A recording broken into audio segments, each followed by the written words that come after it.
예수님을 보기 위해 수많은 사람들이 예루살렘에 몰려들었습니다. 죽은 사람 나사로를 살린 일 때문에 많은 사람들이 예수님께 나오게 된 겁니다. 하나님의 기적을 바라고 나온 겁니다. 심지어는 하나님을 경외하는 자들이라고 불렸던 헬라인들까지도 예수님을 만나기 위해서 제자들에게 노크했습니다. 이것을 보면 인간의 종교심이라는 것이 국적이나 언어나 인종이나 이런 거하고는 아무 상관이 없이 존재한다는 것을 우리가 볼 수 있습니다.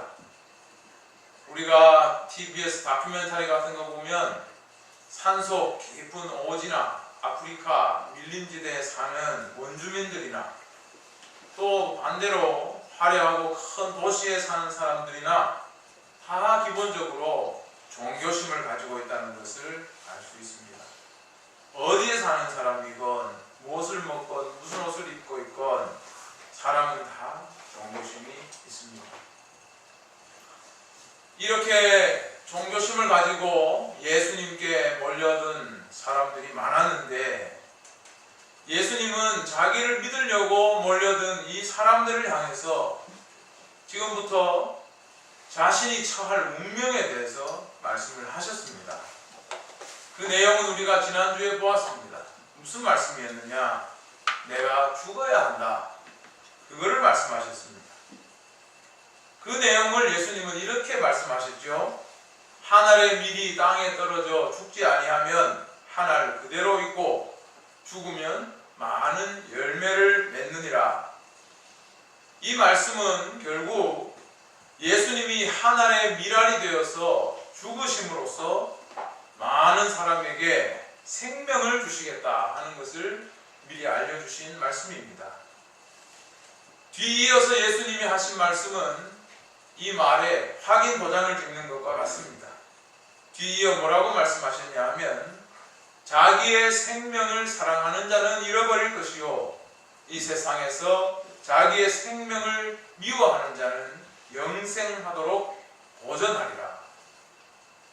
자기 자신을 두고 하신 말씀이기도 하고 또 예수님을 믿을 사람을 두고 하신 말씀이기도 합니다. 예수님은 자기를 믿으러 온 사람들을 향해서 왜 이런 말씀을 하셨을까요? 사람들은 예수님의 신기한 능력을 보고 저런 분이라면 따라야 되겠다 생각하고 찾아왔는데 왜 예수님은 갑자기 자신이 죽어야 할 것을 말씀하셨겠습니까?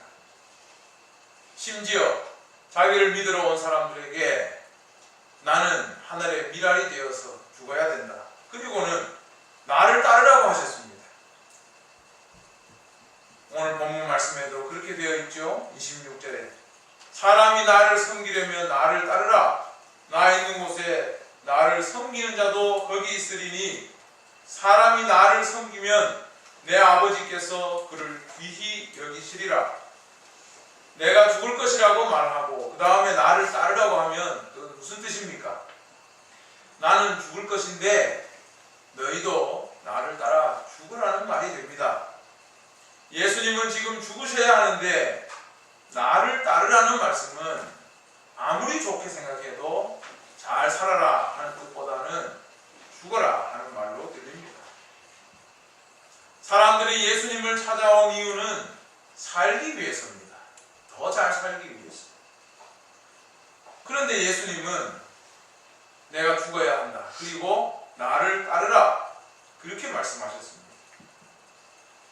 우리가 성경을 읽으면서 의문이 생깁니다. 예수님은 죽음을 아무렇지도 않게 받아들이시는 분인가? 자신이 하늘의 밀알이 되어 죽더라도 하나님이 살려줄 것을 알기 때문에 죽음을 대수롭지 않게 여기신 건 아닌가? 그렇기 때문에 자신도 죽을 것을 쉽게 말하고 자신을 믿을 자들도 너희도 나를 따라와야 된다. 그렇게 말씀하셨던 것이 아닐까? 성경을 읽으면서 그런 의심을 해보게 됩니다. 그런데 오늘 성경 본문을 읽어보면 그런 의심이 잘못되었다는 걸 알 수 있습니다. 27절 말씀을 보면 예수님의 마음이 나타납니다. 지금 내 마음이 괴로우니 무슨 말을 하리요? 아버지여, 나를 구원하여 이 때를 면하게 하여 주옵소서. 그러나 내가 이를 위하여 이 때에 왔나이다. 예수님의 말씀이죠. 우리는 이 말씀 속에서 예수님이 지금 자기에게 닥친 운명을 얼마나 피하고 싶어 하는지 그걸 알 수가 있습니다. 그러면서도 하나님의 뜻을 분명히 기억하고 있고 그것을 받아들일 수밖에 없다는 것을 정확하게 알고 계신다는 것 볼 수 있습니다. 예수님이 자신의 죽음을 말한 것은 죽음을 쉽게 생각했기 때문이 아닙니다. 예수님은 우리와 똑같은 성정을 가진 인간으로 이 땅에 오셨기 때문에 우리가 겪는 고통, 우리가 겪는 걱정, 우리가 겪는 두려움 이런 것들을 느끼고 계셨던 것입니다. 그러면서도 온 세상에 죄를 짊어지고 죽으셔야 한다는 그 무게가 예수님을 누르고 있었던 것입니다. 우리는 흔히 생각할 때 예수님의 신성만을 기억하려고 하는 마음이 있습니다. 그렇기 때문에 예수님이 인간으로서 겪어야 했던 부분들에 대해서 간과하고 넘어가 버릴 때가 많습니다. 그래서 잘 모르는 사람들은 이야기합니다. 예수는 신이잖아. 죽음이 뭐가 두렵겠어? 다시 살아날 것을 아는데 나 같아도 죽을 수 있겠다. 그렇게 말하는 사람들이 있습니다. 결국 이런 생각들은 예수님을 신으로서만 바라보기 때문에 생기는 생각입니다. 예수님을 보기 위해 몰려든 예루살렘의 수많은 사람들, 그들이 생각했던 것과 같은 것입니다. 예수님을 믿는 사람들은 저마다 자기가 가지고 있는 이 연약함, 이것을 어떻게 해서든지 예수님에게 맡김으로써 해결하고자 하는 마음이 있습니다. 그래서 예수님을 믿는 것입니다. 오늘날 우리도 다르지 않습니다. 나에게 있는 고뇌, 나에게 있는 문제, 이걸 어떻게든지 예수님에게 맡김으로써 그걸 해결하려고 합니다. 그래서 예수님을 믿습니다. 예수님이 신이기 때문에 그것을 감당할 수 있다고 생각하는 것입니다. 그런 사람이 죽음에 처한다는 것, 고통당한다는 것, 우리는 쉽게 생각하지 못하는 것입니다. 그런데 정작 예수님은 어떻습니까?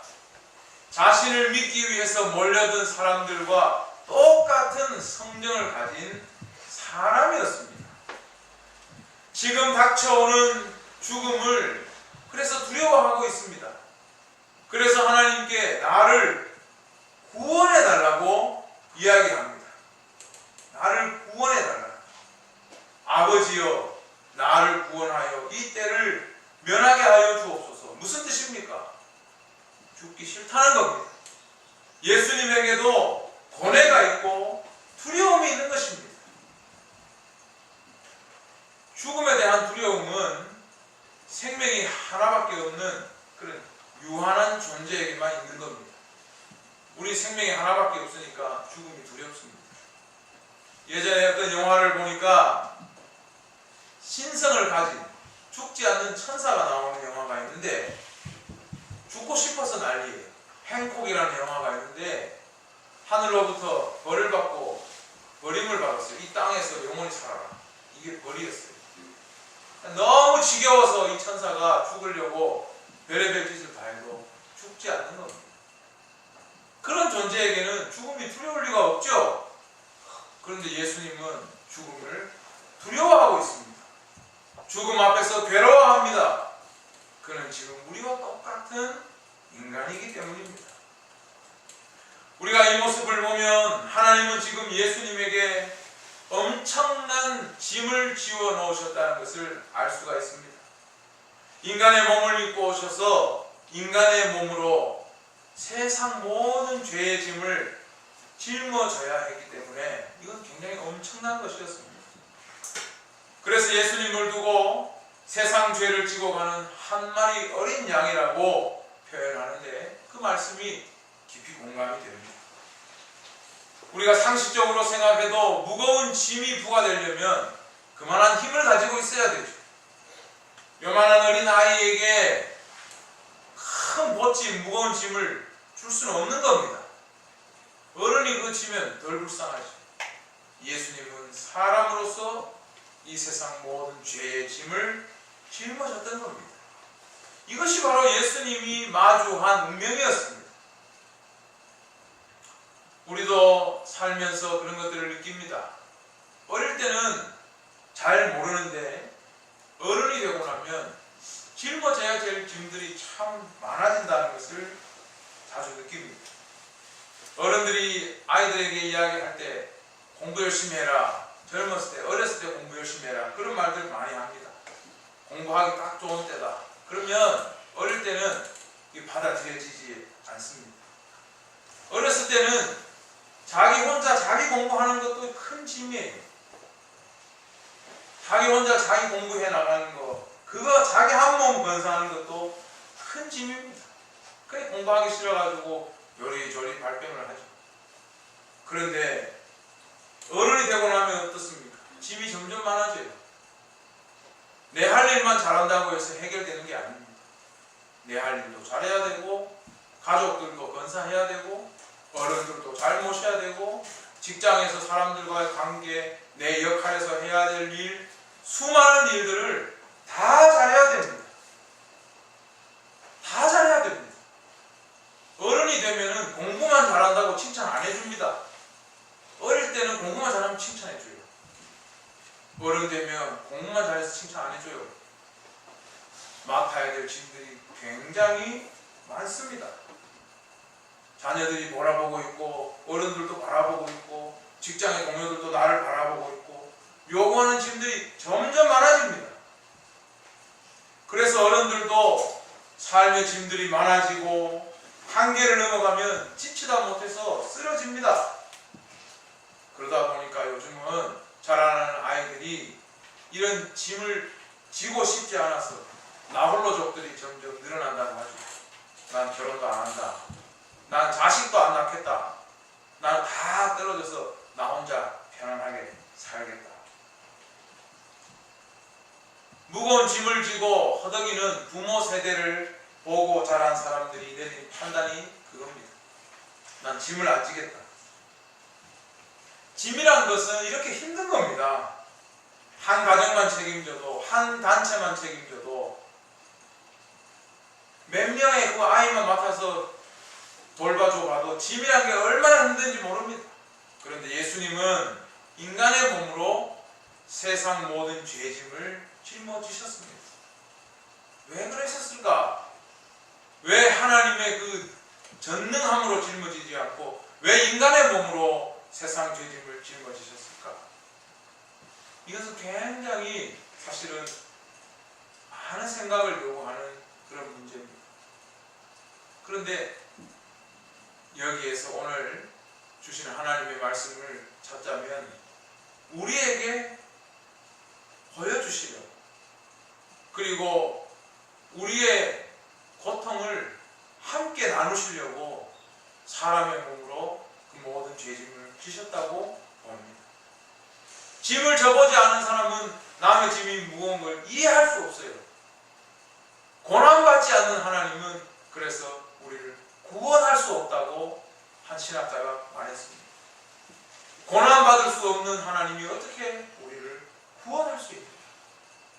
그렇게 말했습니다. 예수님은 우리와 같은 사람의 몸으로 이 땅에 오셔서 도저히 한 사람으로서는 감당할 수 없는 짐을 짊어지게 된 것입니다. 그런데 중요한 것은 예수님의 태도입니다. 예수님은 이렇게 괴로워했지만 자신이 져야 할 짐을 받아들입니다.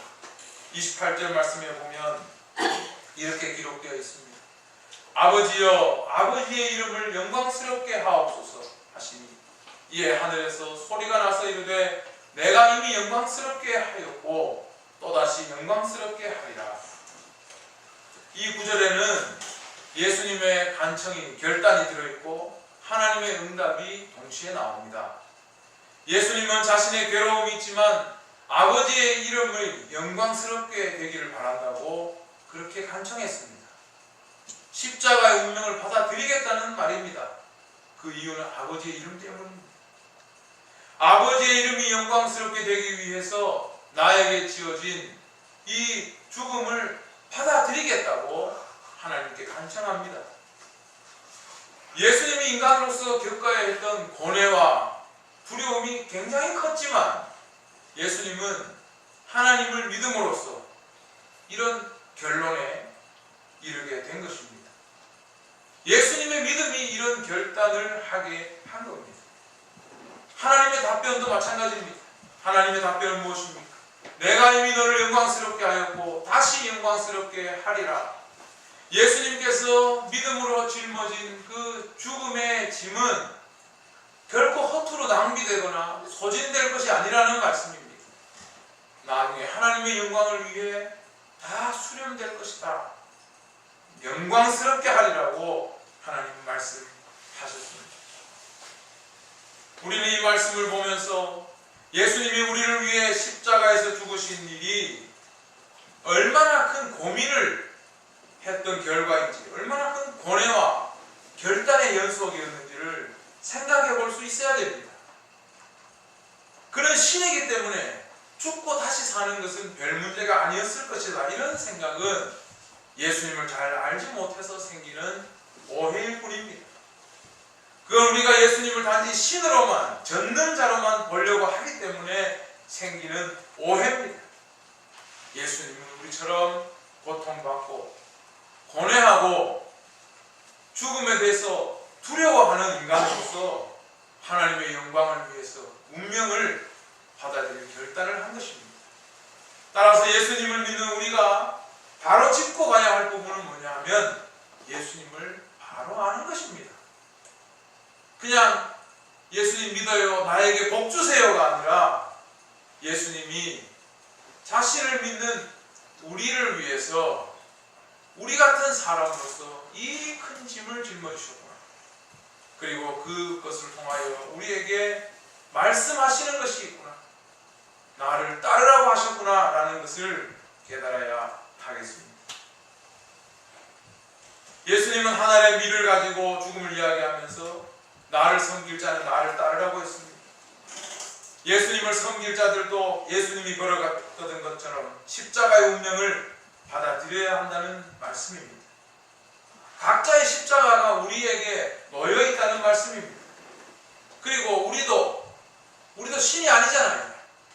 인간으로서 그 짐을 지기가 두렵고 고통스럽고 피하고 싶지만 그걸 넘고 예수님처럼 짐을 지고 가야 한다는 말씀입니다. 섬길 자는 나를 따르라는 말씀은 예수님이 넘어가셨던 것처럼 우리도 자기 짐을 지고 믿음으로 하나님을 바라보고 넘어가야 한다는 말씀입니다. 우리가 일반적으로 종교를 가지는 이유는 뭡니까? 신에게 귀의해서 도움을 얻기 위해서입니다. 그렇기 때문에 어떤 종교를 막론하고 종교심이 극에 달할 때는 언제냐 하면 내가 혼자 뭔가를 해결할 수 없을 때, 도저히 혼자 해결할 수 없는 문제를 만날 때 종교심이 극에 달해요. 예를 들면 이런 겁니다. 뭔가 문제가 생겼어요. 예를 들면 아이가 밖에 나가게 안 돌아오라. 그러면 걱정이 되죠? 내가 어떻게 할 수 없어. 그 사람도 어떡합니까? 예수 안 믿어도, 하나님 안 믿어도, 하나님 이것만 어떻게 도와주시면 내가 하나님을 믿고 잘하겠습니다.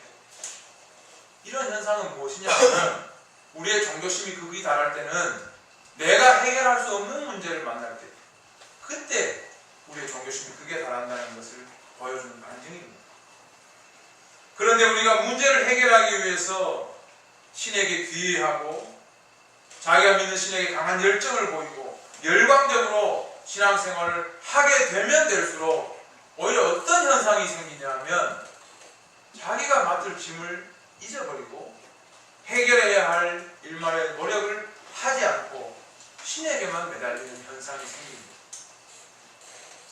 우리가 일반적인 신앙생활에서도 그것을 볼 수 있습니다. 자기가 떠맡아야 할 짐들은 도외시 한 채 오직 하나님에게 매달려서 열정적인 신앙을 표출함으로 문제를 해결받으려는 태도가 생깁니다. 내가 지금 이 문제가 생긴 것은 예를 들어서 어떤 사람과 관계가 틀어지고 싸운 것은 그 자체에 그 사람과의 관계에 문제가 있는데 이걸 해결하기 위해 노력하는 게 아니라 하나님 앞에 나아가서 자기의 종교적인 열심만 다한다는 뜻입니다. 이런 예는 무수히 많아요. 예를 들면 우리가 열심히 일해서 돈을 벌고 그렇게 살 생각 안 하고 신앙활동만 열심히 하는 거예요. 학생이 공부를 잘하고 싶은데 공부할 생각을 하지 않고 신앙활동만 열심히 하는 겁니다. 누군가와 관계가 틀어지고 싸우면 갈등이 있으면 해결하려 하지 않고 신앙활동만 열심히 하는 거예요. 집에서 내가 가장이고 또 엄마고 하면 아이들을 맡고 가정을 돌보고 돈을 벌고 해야 되는데 그런 건 하지 않고 신앙활동만 열심히 하는 거예요. 이러한 예는 끝도 없이 많습니다. 사람은 자기가 짊어져야 할 짐이 있고 그게 고통스러우면 가장 쉬운 방법으로 뭘 택하냐 하면 도피를 택합니다. 도피. 피해버리고 싶다 이 말입니다. 그리고 종교는 제일 편안한 도피처가 될 때가 많습니다. 그래서 세상 모든 종교에서 방금 나열한 이런 현상들을 볼 수 있습니다. 자기가 떠맡아야 될 짐이 있고 풀어야 할 문제가 있으면 풀고 일하지 않고 신에게 매달리고 거기에 더 열정을 쏟는 일들이 다 있다는 말입니다. 마침내 이런 신앙은 점점 자기의 안위를 위한 열정으로 굳어져 갑니다. 정작 자기가 짊어져야 될 짐이나 책임에 대해서는 점점 도외시하는 무책임한 지경에 이르게 됩니다. 결국 문제는 해결되지 않습니다. 그냥 덮어둘 뿐입니다. 그리고 나는 하나님 앞에 나아갔더니 마음이 편안하더라. 그렇게 이야기합니다. 그런데 예수님은 이런 종교적인 열심을 좋게 말씀하신 적이 없습니다. 오히려 이런 종교심을 강하게 책망하셨습니다. 예를 들어 보겠습니다. 마가복음 7장에 사람들이 그 당시 유대인들이 하나님께 바친다고 하면서 부모 공경을 저버렸습니다. 고르반이라고 하면서 부모를 섬길 책임을 다하지 않았습니다. 예수님이 이것을 강하게 책망했습니다. 신앙에 대한 열심만으로 부모에 대한 책임을 면할 수 없다는 것을 분명히 말씀하셨습니다. 하나님 앞에 나아가서 열심을 다하는 것만큼 네 부모에 대한 책임을 다해야 된다고 예수님 말씀하셨어요. 아이고 재단에 나와서 이렇게 열심히 하니까 너는 봐줄게 이런 거 없습니다. 마태복음 5장 24절에 이런 말씀이 있습니다. 예물을 재단 앞에 두고 먼저 가서 형제와 화목하고 그 후에 와서 예물을 드려라. 하나님께 예물을 드린다는 것은 신앙의 의무와 책임을 다한다는 건데 그렇게 한다고 해서 삶의 문제를 도외시해서는 안 된다는 뜻입니다. 형제하고 싸우고 문제가 생기고 트러블이 생겼는데 나는 하나님에게만 열심히 잘해야지. 이 문제는 그냥 짐을 덮어놔버려야지. 이거는 안 된다는 겁니다. 이 외에도 예수님의 말씀은 신앙의 열정만 있으면 어떤 삶의 짐이나 문제들을 도외시해도 된다는 그런 말씀은 어디에도 없습니다. 그럼에도 불구하고 사람들은 신앙의 열심만으로 삶의 모든 문제를 다 해결하려고 합니다. 자기가 짊어져야 할 짐, 자기가 져야 할 책임, 그것을 하지 않습니다. 도피처를 찾는 겁니다. 그런데 예수님 말씀은 나를 섬기려면 나를 따르라고 하셨습니다. 예수님께서 사람으로서 감당할 수 없는 짐을 지셨듯이 그분을 믿는 사람은 나를 따르라고 했습니다. 나를 따르라는 말은 자기 생명을 예수님처럼 그렇게 던지라는 말만 아닙니다. 예수님도 계획하신 때가 되기 전에는 자기를 죽이러 온 사람들을 계속 피해 다니셨습니다. 자기 생명을 귀하게 여기셨습니다. 그러나 하나님의 때가 되었을 때 아버지 이름의 영광을 위하여 자신의 운명을 받아들이고 십자가의 짐을 지신 겁니다. 그와 마찬가지로 우리 또한 우리가 짊어져야 할 짐, 우리가 져야 될 그 책임에 있어서 아버지 이름의 영광을 위하여 그 짐을 져야 한다는 뜻입니다. 자기를 섬기는 자는 나를 따르라고 그렇게 말씀하신 것입니다. 우리는 이 말씀이 자신의 책임을 회피하지 말고 짐을 지라는 말씀으로 받아들여야 합니다. 예수님께서 인간의 몸으로 세상 죄의 짐을 지실 수 있었던 것처럼 우리도 그렇게 해야 됩니다. 그걸 졌던 것은 예수님이 가졌던 믿음 때문입니다. 아버지의 이름을 영광스럽게 하옵소서. 그 짐을 지기로 결단하셨던 것입니다. 믿음으로 자신의 짐을 짊어지는 자에게 하나님의 역사는 믿음대로 임합니다. 이것을 피하지 않는 자에게 하나님의 역사가 임하는 것입니다. 오늘날 우리도 예수님을 믿을 때에 우리에게 지어진 짐, 우리에게 지어진 책임들, 삶의 무게들이 다 있습니다. 이거 그냥 피하려고 도피처럼 하나님 도와주세요 하고 자기 짐을 도외시해서는 안 됩니다. 예수님은 언제 우리를 도우십니까? 내가 져야 할 이 무거운 짐 예수님 도와주세요. 하나님을 향한 믿음으로 나아갈 때 그때 하나님이 우리를 도와주시고 그 짐을 질 수 있는 능력을 주시는 것입니다. 예수님은 고뇌했지만 두려워했지만 아버지 이름의 영광을 위하여 그 짐을 받아들였던 겁니다. 우리가 연약한 몸과 마음 때문에 숱한 짐의 무게에 눌려서 참 질식할 것처럼 느껴질 때가 많지요. 도피하고 싶고 피할 때 많습니다. 아이들이 뭐 이렇게 해달라고 할 때 내가 능력이 안 되면 아유 부모 안 하고 싶다. 나 자식 안 하고 싶다. 그럴 때 많지요. 교회도 힘들면 목사님들도 아유 목사 안 하고 싶다. 성도들도 나 성도 안 하고 싶다. 그럴 때 많습니다. 그런 짐들을 피하기 위해서 예수님이 오신 것이 아니라는 말입니다.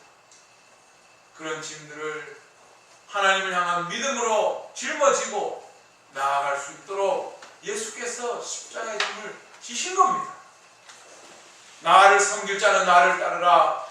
예수님이 그 믿음으로 십자가의 짐을 지신 것처럼 우리도 우리의 갈 길을 우리의 짐을 지고 따라가야 한다는 겁니다. 우리는 은혜를 말할 때 어떨 때 은혜를 말합니까? 어디 사고가 나서 다 죽었는데 예수 믿는 우리는 살았어요. 알고 은혜예요. 그게 은혜입니까?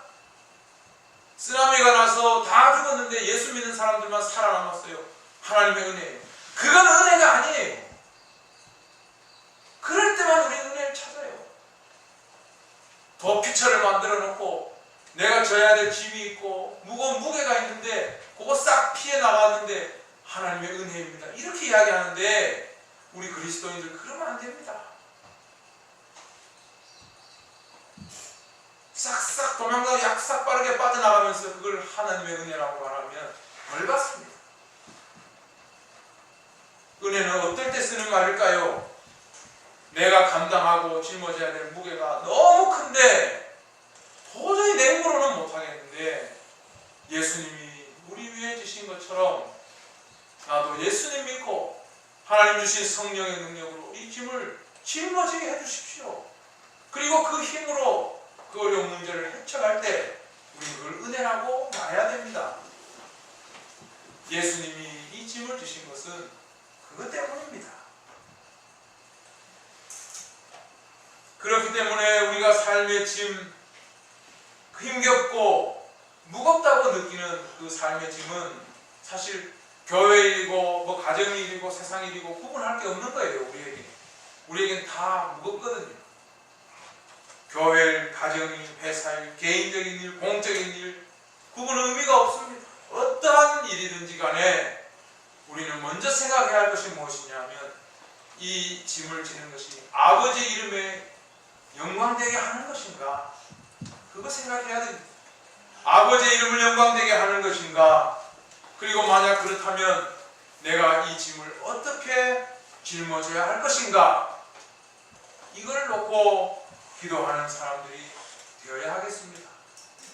그 책임을 감당하기 위해서 기도하고 그걸 짊어지고 예수님의 능력으로 헤쳐가는 사람이 진정한 은혜의 사람입니다. 예수님은 바로 오늘 우리에게 그것을 먼저 보여주시고자 십자가의 짐을 받았습니다. 우리와 같은 사람의 몸으로 고뇌와 두려움이 있지만, 그래서 아버지여 나를 구원하여 주소서라고 말했지만, 아닙니다. 아버지 이름의 영광을 위하여 내가 이 짐을 지겠습니다. 그렇게 말씀하셨던 것입니다.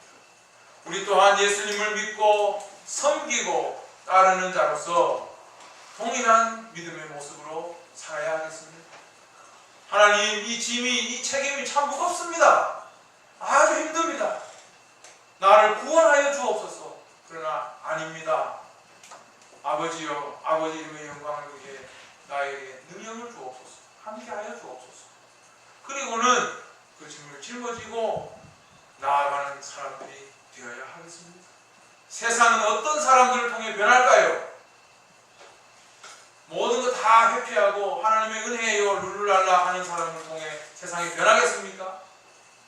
자기의 짐을 짊어지고 예수님의 능력으로 헤쳐나가는 사람을 통해 세상에 변화가 오겠습니까? 그래서 예수님은 우리 위에 이 짐을 지신 것입니다. 사랑하는 목양교회 성도 여러분, 예수님이 지신 인간의 무게로 몸으로 짊어진 이 무거운 십자가의 무게, 우리에게는 너희는 자기 십자가를 지고 나를 따르라고 하셨습니다. 우리는 자기 십자가를 지고 예수님을 따라가는 하나님을 향한 그 믿음으로, 능력으로 큰 일들을 이루어가고 또 하나님의 귀한 은혜를 날마다 맛보고 누리는 복된 사람들 되기를 주님의 이름으로 축원합니다. 기도하겠습니다.